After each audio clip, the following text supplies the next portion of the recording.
आतंकी उमर नबी की एक और कार पुलिस को मिली है। लाल रंग की इको स्पोर्ट्स कार फरीदाबाद में संदिग्ध अवस्था में पाई गई। लाल रंग की EcoSport car Delhi blast की साजिश के खुलासे में ये नई कार है जो कल शाम जांच एजेंसियों के हाथ लगी। लाल किले के बाहर कार ब्लास्ट में मारे गए उमर की आतंकी गतिविधियों की जांच में कल खुलासा हुआ कि उसके पास लाल रंग की एक इको स्पोर्ट कार भी है। इसका पता चलते ही पुलिस ने अलर्ट जारी कर दिया। कई राज्यों में तलाशी तेज हो गई। कुछ ही घंटों में फरीदाबाद पुलिस ने उस इको स्पोर्ट्स कार को लावारिश हालात में फरीदाबाद के थंदावली इलाके से बरामद कर लिया। कल शाम को कार के ट्रेस होने की जानकारी मिली। तुरंत पुलिस ने लाल रंग की इको स्पोर्ट कार को अपने कब्जे में ले लिया और इसकी जानकारी दिल्ली ब्लास्ट में जुड़ी अन्य एजेंसियों को दी। कुछ ही देर में शाम को एनएसजी और एनआईए की टीम, बम स्क्वाड, सीएफएसएल टीम के साथ स्थानीय पुलिस भी मौके पर तैनात हो गई। ये खंदावली गांव में इस समय हम मौजूद हैं और आप देख सकते हैं यहाँ एनएसजी का ये बम स्क्वाड है, बाकी एनएसजी की गाड़ियां हैं, एनआईए की टीमें हैं यहाँ और इसके साथ साथ फरीदाबाद पुलिस भी है। आपको बता दें कि फरीदाबाद पुलिस ने ही यहाँ इस गाड़ी का पता लगाया और अब ये पिछले 9 घंटों से यानी कि शाम करीब 5 बजे से और अभी करीब रात के 3 बजे का वक्त हो गया है, यानी कि करीब 10 घंटों से ये तमाम एजेंसियां यहाँ लगातार इस गाड़ी पर नज़र बनाए हुए हैं। इस गाड़ी पर लगातार काम कर रहे हैं। बॉम्ब स्क्वाड आया हुआ है।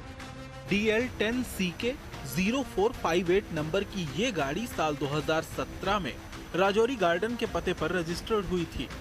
कार खरीदने के लिए उमर मोहम्मद ने नॉर्थ ईस्ट दिल्ली के एक घर का फर्जी पता दिया था। दिल्ली पुलिस ने इस पते पर मंगलवार देर रात छापा मारा था। नए खुलासे ने एक बार फिर इसकी तस्दीक कर दी है कि साजिश बहुत बड़ी थी। अब सवाल ये है कि क्या और भी कारें इस साजिश से जुड़ी हो सकती हैं? फरीदाबाद से सचिन गौड़ के साथ आज तक ब्यूरो। तो 6 दिसंबर को दिल्ली को दहलाने की साजिश रची जा रही थी। दिल्ली ब्लास्ट की जांच में यह बात सामने आई कि अयोध्या में विवादित ढांचे की बरसी पर बड़े पैमाने पर धमाके की साजिश रची गई थी।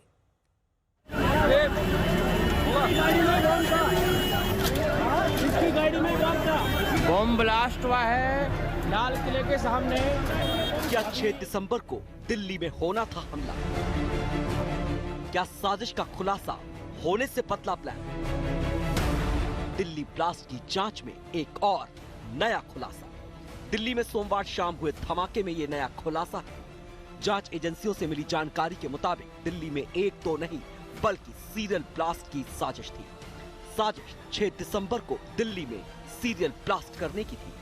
6 दिसंबर यानी अयोध्या में विवादित ढांचे को गिराने की बरसी। ये के बड़े साजिश का हिस्सा है, क्योंकि आप देखेंगे कि हिंटरलैंड में ये ताय विस्फोट घटनाएं जो होती थीं, जिसमें तमाम जिन्हें नाम लिया, हैदराबाद ब्लास्ट हो, गया ब्लास्ट हो, चाहे आपका बोध गया में ब्लास्ट हो, लखनऊ कचहरी ब्लास्ट हो, चाहे अहमदाबाद ब्लास्ट हो, ये और यहाँ उसके दिन हुआ था धनतेरस दिन 29 अक्टूबर 2005 को सार्वजनिक अमोनियम नाइट्रेट के इस्तेमाल हुए। तो ये जो हिंटरलैंड में अब जितनी ब्लास्ट की घटनाएं थी, चूंकि इतनी कार्रवाई हुई और इंडियन मुजाहिदीन एंड टेररिस्ट पर तो मैं भी इंस्ट्रूमेंटल रहा हूँ, कार्रवाई हुई, तो अब वो कार्रवाई को ये अपनी प्रेजेंस दिखाना चाहते हैं।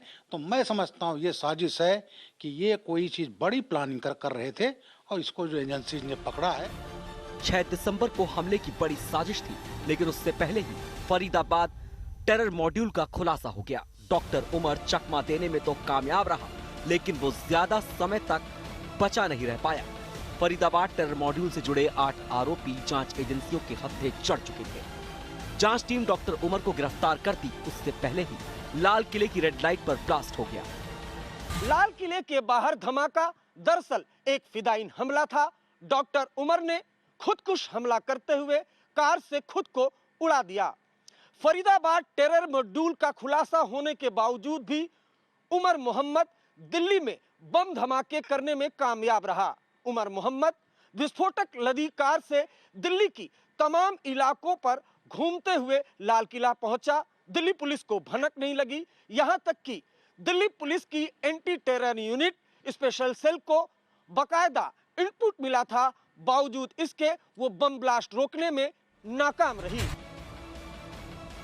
उमर के मारे जाने से पहले फरीदाबाद टेरर मॉड्यूल से जुड़े जिन आतंकियों की गिरफ्तारी हुई उनमें शामिल हैं doctor Muzammil Ganai, doctor Shaheen Shahid, doctor Adeel, Arif Nisar, Yasir, Maqsood Ahmed, Maulvi Irfan Ahmad और जमीर अहमद। श्रीनगर से मीर फरीद के साथ अरविंद ओझा, दिल्ली आज तक।